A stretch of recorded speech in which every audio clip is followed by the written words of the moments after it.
नमस्कार साथियों, स्वागत है आप सभी का अंकित इंस्पायर्स राजस्थान पर। आज की जो घटना आपके सामने मैं साझा करने जा रहा हूं, जो दृश्य आपको दिखाने जा रहा हूं, संभवतया आप में से बहुत से लोगों को यह विचलित कर दे। विचलित करने वाला दृश्य जो आपके सामने है, जो मलबा आपके सामने पड़ा दिखाई दे रहा है और जो लोग आपके सामने दिखाई दे रहे हैं, ये लोग अपनों को तलाश रहे हैं। ये लोग अपनों को तलाश रहे हैं। इनके अपने इस मलबे में दबे पड़े हैं। इनके अपने इस मलबे में से निकाले जा रहे हैं। ये मलबा है एक सरकारी विद्यालय का। सरकारी विद्यालय है राजस्थान में। राजस्थान के अंदर झालावाड़ जिले में मनोहर थाना ब्लॉक में पिपलोदी गांव में। साथियों, आज एक सरकारी विद्यालय की छत गिर गई और छत गिरने से अब तक मीडिया रिपोर्ट्स की बात अगर माने तो 7 कहीं 8 कहीं 10 के नंबर भी बताए जा रहे हैं। बच्चों की जो सरकारी विद्यालय के अंदर पढ़ रहे थे उनकी जान जा चुकी है। यह खबर राजस्थान से निकलकर नेशनल तो खबर बनी ही बनी, ये इंटरनेशनल खबर भी बन गई। अल जजीरा, DW जैसे न्यूज चैनल्स तक, रॉयटर्स जैसे न्यूज चैनल्स तक यह खबर कवर की गई। ये असल मायने में कुछ बच्चों की मौत नहीं, अपितु सरकार की लापरवाही का इतने बड़े स्केल पर सीधा प्रदर्शन था। आप में से कुछ लोग सीधा सवाल यह उठा सकते हैं, कुछ लोगों के इस तरह के मंतव्य हो सकते हैं कि इसमें सरकार की लापरवाही कहां से है, बिल्डिंग गिर गई, सरकार थोड़ी पकड़ के कैनोपी खड़ी रहेगी। तो चलिए आज आपको इसी तरह से इस पूरी घटना का विश्लेषण कराते हैं और आपके सामने इस बात को रखने का प्रयास करते हैं कि जो दृश्य आपने अभी होता देखा, जिसमें ना जाने कितनों ने अपने नौनिहालों को खो दिया, न जाने कितने परिवार आने वाले समय में जिन्होंने बड़ी मन्नतों से अपने बच्चों को पढ़ने भेजा, जिन्होंने बच्चों को जन्म दिया, लालन पालन किया, आज वो परिवार किस तरह से शोक संतप्त रहा होगा, इसकी कल्पना आप केवल सोच करके कर सकते हैं। आपके मन में अगर यह भाव पैदा होगा कि आपका अपना अगर कोई व्यक्ति इस तरह की सिचुएशन में हो तो यह कितना पीड़ादायक अनुभव होगा। खबरें निकलती हैं, खबरों में जानकारी आती है कि इस जगह विद्यालय से कंकर गिरने पहले शुरू हो गए थे, तब जाकर के ये छत गिरी। कुछ हृदय विदारक तस्वीरें हैं जिसमें कुछ बच्चों की केवल चप्पलें खुली रह गई हैं। बच्चे कक्षा में गए थे, अब लेकिन वो कक्षा मलबा बन चुकी है। तस्वीरें हैं जिन तस्वीरों को देख करके सब केवल सरकार से या फिर जिम्मेदारों से पूछ रहे हैं। सवाल बड़ा है, जिम्मेदारों से आफ्टर ऑल सवाल करने की यहां आवश्यकता ही क्या है? आवश्यकता है साथियों, जब हम अपने इलेक्शंस में अपनों के लिए, अपने भविष्य के लिए शिक्षा, स्वास्थ्य, जल, चिकित्सा, ऐसी कुछ बुनियादी सुविधाओं के लिए जब सरकार से अपेक्षा रखते हैं, तो उन अपेक्षाओं में जब चीजें खरी नहीं उतर रही होती तो सवाल बहुत बड़े बन जाते हैं। अब आप कहेंगे कि ये सीधा सीधा किस तरह का सवाल है कि आप इन तस्वीरों से सरकार से सवाल किस आधार पर कर सकते हैं? कर सकते हैं, आइए मैं आपको कुछ तथ्यात्मक जानकारी देता हूं जिससे आपको यह लगने लगेगा कि यहां पर एक बहुत बड़ा नेग्लिजेंस था। और अगर नेग्लिजेंस सरकार के अंदर किसी भी प्रकार से जिम्मेदारी की तरफ नहीं जाता तो यह अपने आप में एक बहुत बड़ा सवाल खड़ा होता है। साथियों, ये जो तस्वीरें आपको बार बार मैं दिखा रहा हूं, ये केवल ये एहसास दिलाने के लिए कि अब ये चप्पलें केवल खुली रह गई हैं। इसके आगे की कहानी आपके सामने इन मलबों के माध्यम से कही जा सकती है। इस मलबे को इन पुस्तकों से भी समझा जा सकता है कि कुछ लोगों ने सरकारी विद्यालय में अपना भविष्य बनते देखा था। उन्हें नहीं पता था कि उनका भविष्य महज 8-10 साल की उम्र ही तय कर पाएगा। बहुत ही छोटी उम्र में इन बच्चों के साथ जो हुआ, ये इनके अपनों का नहीं, बाकायदा सरकारी सिस्टम का एक बहुत ही हृदय विदारक दृश्य है। ये जो तस्वीरें आपके सामने हैं अस्पताल जाते हुए बच्चों की, परिवारजनों की जो बहुत ही व्याकुल हैं, जिनके बच्चे घायल हैं, उस पर देश के राष्ट्रपति द्वारा, प्रधानमंत्री कार्यालय द्वारा, मुख्यमंत्री द्वारा और राज्य के शिक्षा मंत्री द्वारा ट्वीट करके सांत्वना व्यक्त की गई। साथियों, आपने इन ट्वीट्स के माध्यम से यह तो गंभीरता का परिचय तो ले लिया कि यह खबर देश के लिए भी कितनी बड़ी खबर है। प्रधानमंत्री विदेश यात्रा पर हैं, उसके बावजूद इस तरह की खबर पर वो अपना ध्यान पूरी तरह जचाकर बैठे हैं, क्योंकि उन्हें इसकी गंभीरता पता है कि बच्चों का भविष्य कितना महत्व रखता है। साथियों, लेकिन इससे ज्यादा जरूरी मैं आपको एक पत्र दिखाता हूं और ये काबिले तारीफ है भारत राजस्थान के अंदर दैनिक भास्कर अखबार के द्वारा ये पहल, जिसमें इन्होंने कुछ समय पूर्व ही अखबार के माध्यम से राज्य के शिक्षा मंत्री का ध्यान अपनी तरफ आकर्षित कराने का प्रयास किया था।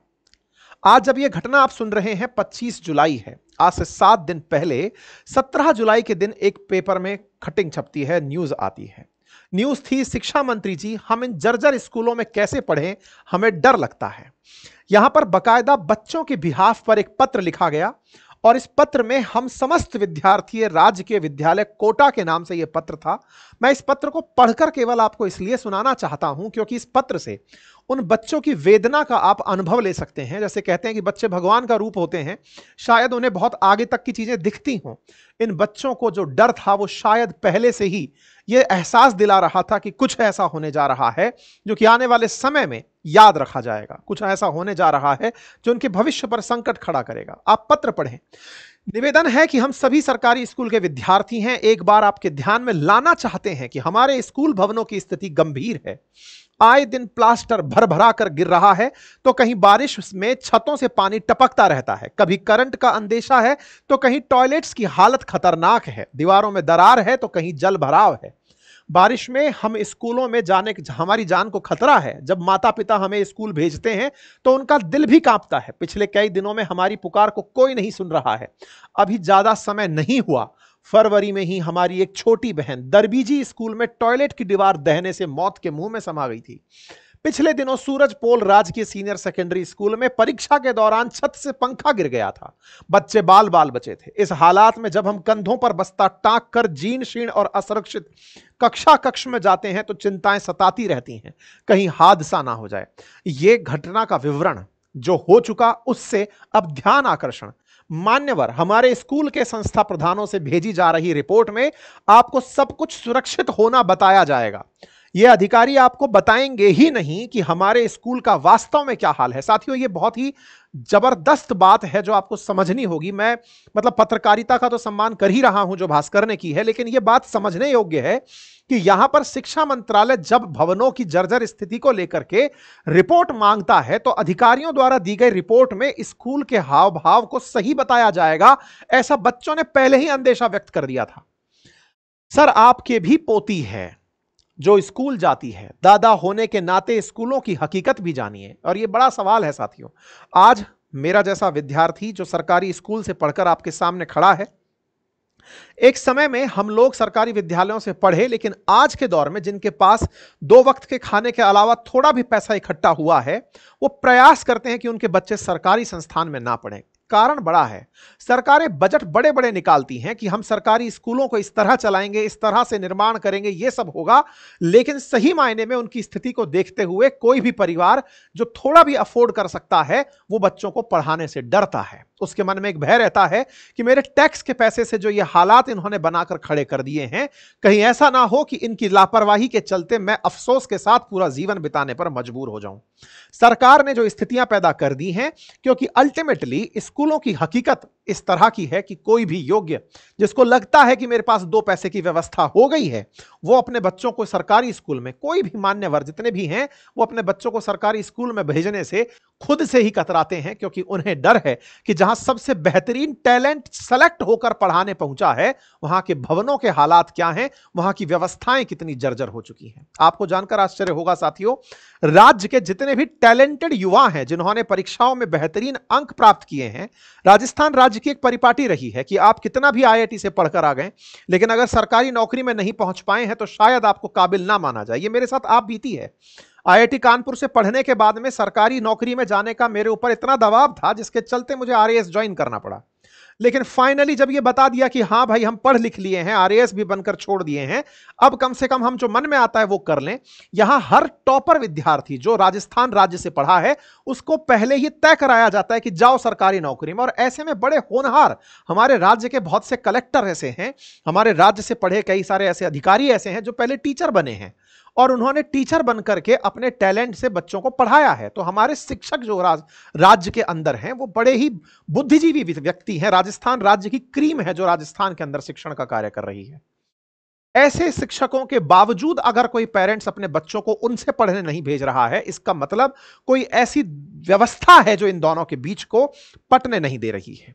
ऐसे में शिक्षा मंत्री आप हैं, हमारी आपसे उम्मीद है, आप कोटा से हैं। यह बड़ा सवाल है कि साहब आप कोटा से हैं, आप रामगंज मंडी से विधायक हैं, भाजपा की राजस्थान में सरकार है, कोटा से, जो कोटा खुद एक शिक्षा नगरी के नाम से जाना जाता है, अपेक्षा की जाती है शिक्षा मंत्री से कि माननीय आप समझेंगे कि हालात क्या हैं। अब एक और मैं आपके सामने बात बताता हूं। देखिए, ये वो पत्र है जो आज से 7 दिन पहले आया और ये इस समय सुपर वायरल चीज है। मतलब लोग इस पर चर्चा कर रहे हैं कि एक ऐसा पत्र था जिसने यह अंदेशा जता दिया था कि स्कूलों के हालात कितने खराब हैं। साथियों, राजस्थान राज्य में जब बारिश की बात आती है तो राजस्थान के अंदर जो बारिश का सिलसिला है ना, वो राजस्थान में कुछ इस तरह से आता है, क्योंकि साउथ वेस्ट मानसून दक्षिण राजस्थान से एंट्री करता है, दक्षिण पश्चिम से एंट्री करते हुए कुछ इस तरह से झालावाड़, प्रतापगढ़, बूंदी, कोटा, ये वाला जो क्षेत्र है, यहां से बहुत ज्यादा बारिश आती है। राजस्थान की औसत बारिश में सबसे ज्यादा बारिश जो है वो इस दक्षिण और दक्षिण पूर्व और पश्चिम वाला जो क्षेत्र है, इस क्षेत्र में प्राप्त होती है। ऐसे में यहां पर बारिश की औसत से अधिक सीमा होने से बिल्डिंगों का जर्जर होना, उनके अंदर पानी का टपकन होना, सीलन होना, जल भराव होना, ये हर साल होने वाली घटनाओं में से एक घटना है। लेकिन आपको मरम्मत नाम की चीज भी करनी होती है, क्योंकि घरों में भी सीलन से दुर्व्यवस्थाएं पैदा होती हैं। तो ऐसे में ये जो क्षेत्र है, इसी क्षेत्र की तरफ से मांग थी शिक्षा मंत्री से कि माननीय महोदय, आप कोटा से हैं और ऐसे में आपसे उम्मीद की जाती है कि आप इस क्षेत्र के लिए कुछ करेंगे। अच्छा, एक और बात, इसी क्षेत्र में कोटा के बगल में बारह से गुरुवार की एक खबर आप पत्रिका की देख रहे हैं, जिसमें पत्रिका लिख रहा है, शिक्षा के मंदिर बदहाल है, ना शिक्षक है और ना अच्छा भवन है। इसी तरह से 12 के अंदर भास्कर खबर कर रहा है, भकरावदा का प्राथमिक स्कूल भवन हो रहा है जीर्ण शीर्ण। साथियों, ये हालात हैं सरकार के स्कूलों के, जो तस्वीरों के अंदर चिल्ला चिल्ला कर कुछ अनहोनी होने की सूचना दे रहे थे। ये बिल्कुल वैसे ही है कि आपको कोई बीमारी होने वाली है, उससे पहले शरीर कुछ सिम्टम्स देने लगता है।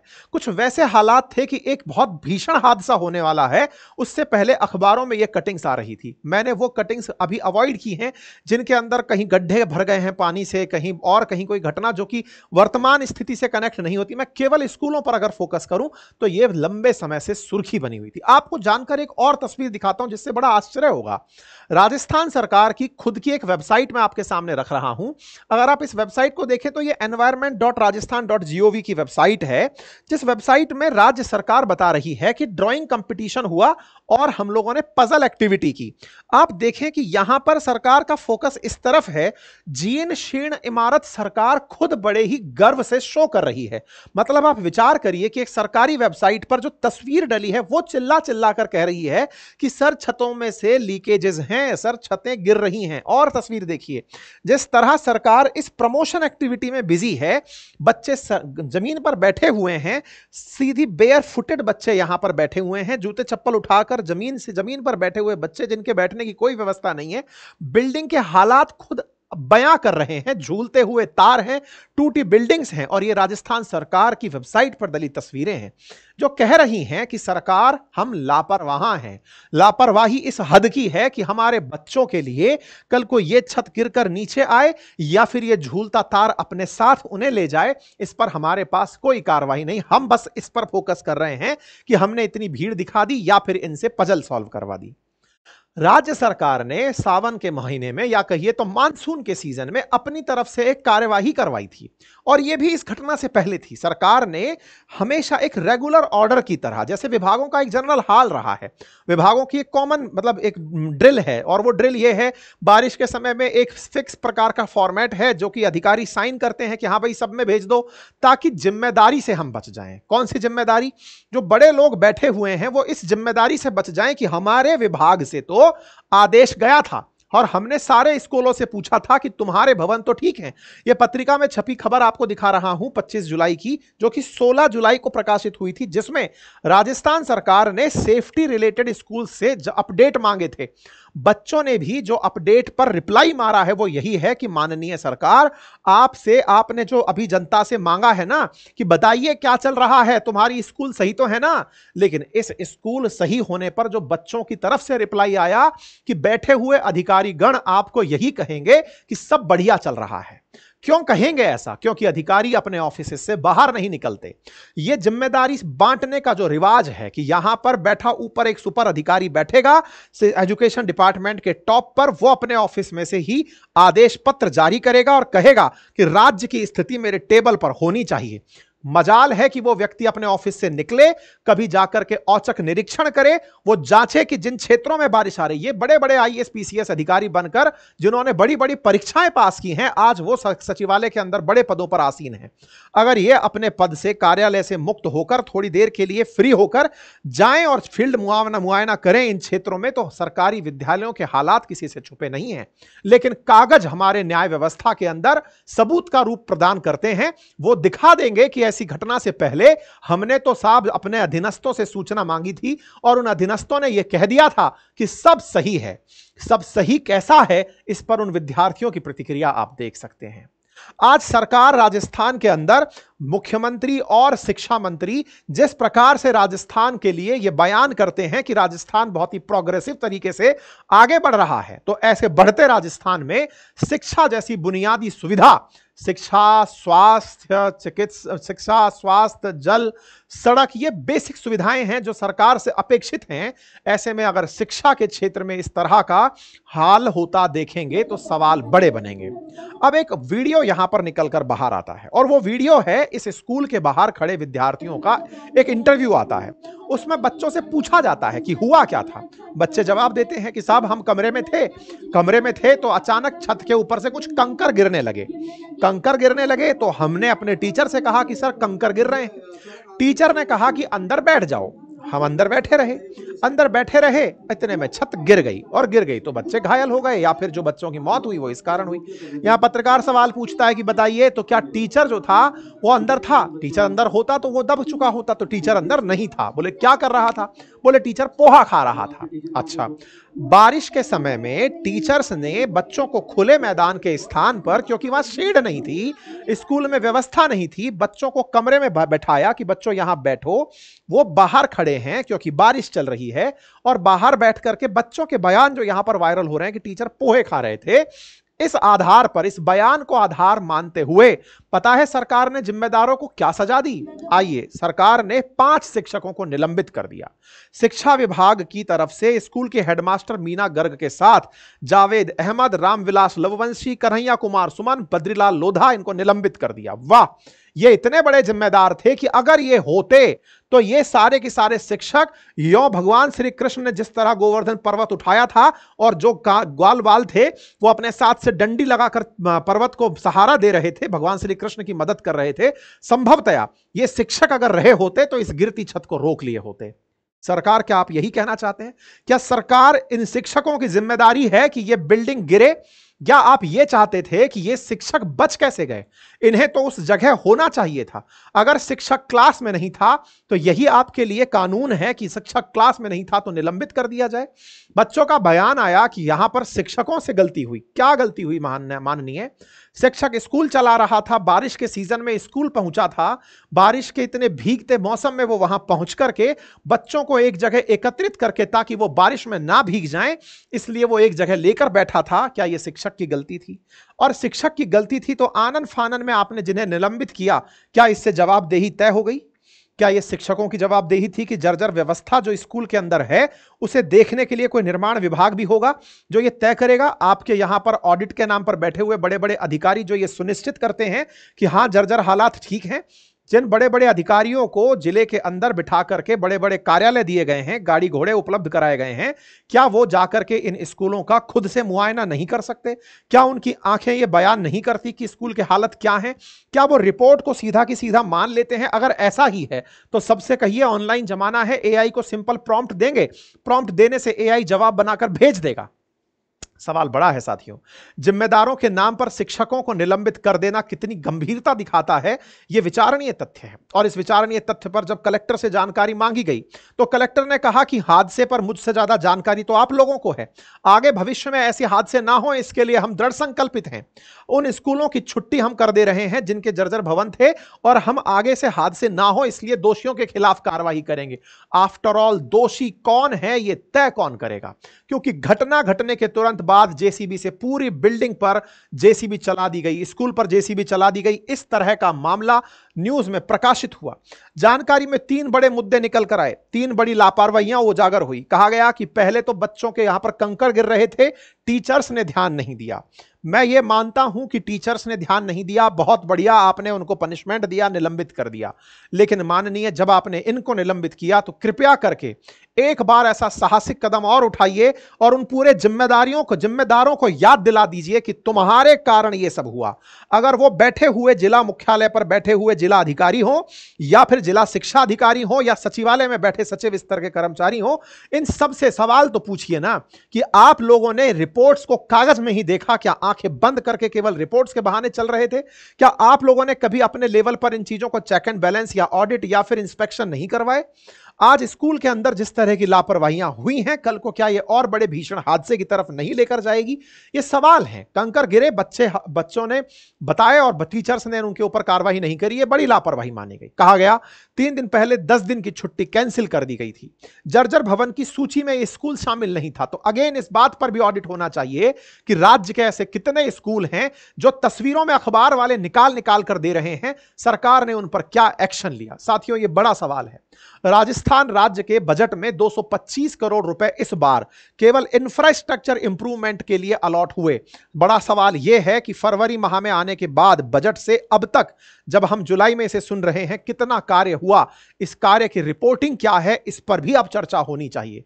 इंफ्रास्ट्रक्चर के नाम पर स्कूलों में जो जीर्ण शीर्ण इमारतें हैं, उन इमारतों के उत्थान के लिए क्या हुआ?